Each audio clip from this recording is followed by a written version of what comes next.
Ang cheese bar ay isa sa pinakasimple at napakadaling gawin pero napakasarap na panghimagas na kaya nating gawin at pwedeng-pwede na pangregalo sa ating mga mahal sa buhay. Subukan natin ito, tara! Hi, I'm Dance and this is my channel.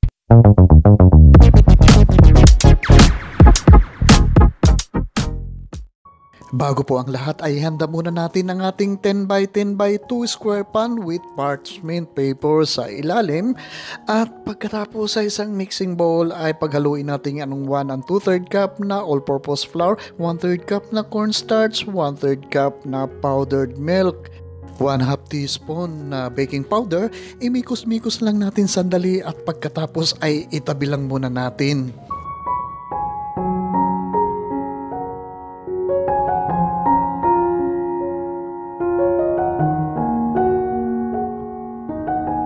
At sa isang malaking mixing bowl naman ilagay natin ang ating 1 cup na melted butter at pagkatapos idadagdag din natin dito ang ating 1/2 cup na granulated sugar. Ihalo muna natin ito ng maigi hanggang sa matunaw po ang ating sugar dito sa ating butter. Kahit hindi masyadong tunaw na tunaw at pagkatapos dito ay maya-maya ilalagay na natin ang ating 2 large na mga itlog dito. At imimikos-mikos lang natin ito hanggang sa maihalo natin ang ating mga itlog po dito sa ating butter mixture. Bago po natin idagdag ang ating 3/4 cup na condensed milk dito. At pagkatapos ituloy-tuloy lang natin ang ating paghahalo dito sa ating mga naidagdag na mga sangkap po dito. Halo lang ng halo, halo lang po ng halo.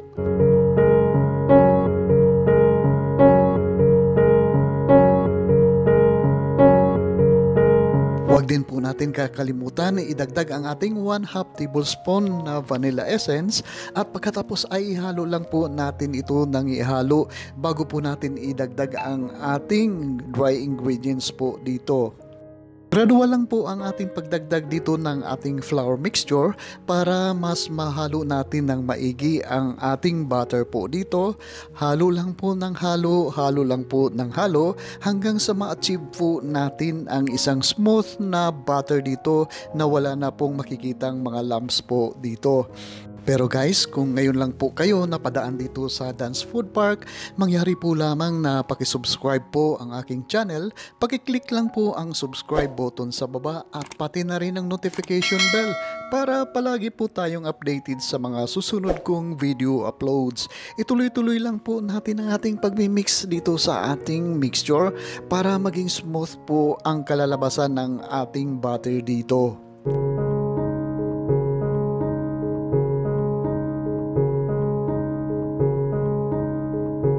Idadagdag naman natin dito ang ating 100 grams na cheese dito at gagamit po tayo dito ng gadgaran na medyo malalaki ang ating butas. Bali coarsely grate ang ating gagawin dito sa ating cheese dito para mas malalasahan po natin na meron pang mga bits ang ating cheese po dito kapag naluto na po ang ating cheese bar.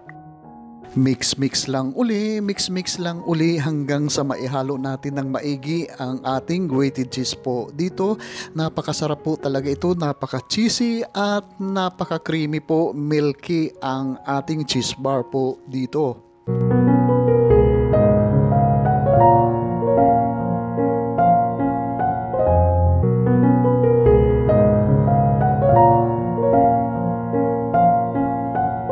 Ngayon naman po ay ibubuhusan natin ang ating butter dito sa ating inihanda na ating square pan dito at pagkatapos ay i-flatten lang po natin ito hanggang sa mag-level lahat, pantay-pantay ang level ng ating butter dito sa ating pan at mabuti pa itatap po natin ito ng mga 3 times para pantay-pantay po ang butter dito sa ating pan at pantay-pantay din ang kapal ng ating cheese bar kapag ito po ay naluto na po.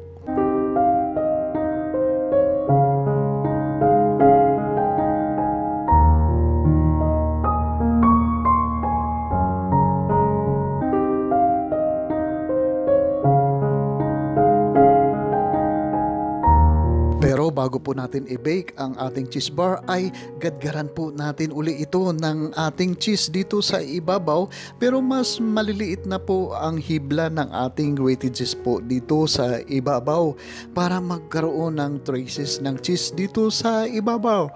Remember, cheese bar po ang ating ginagawa dito sa ating panghibagas na ito. Kaya mas magandang mas maraming cheese, mas cheesy po ang kalalabasan ng ating cheese bar. Ibibake lang po natin ito ng mga 35 to 40 minutes at about 170 Celsius na temperature. At ito na po ang ating napakabango, napaka-cheesy, napaka-milky na cheese bar po. Palalamigin lang po natin ito ng konti at pagkatapos ay igagayat-gayatin po natin sa ating desired na gaano kalaki ang ating gusto natin dito. Dito sa ginawa ko ay bali 36 pieces ang nagawa ko pong cheese bar po dito sa ating ginawa ngayon.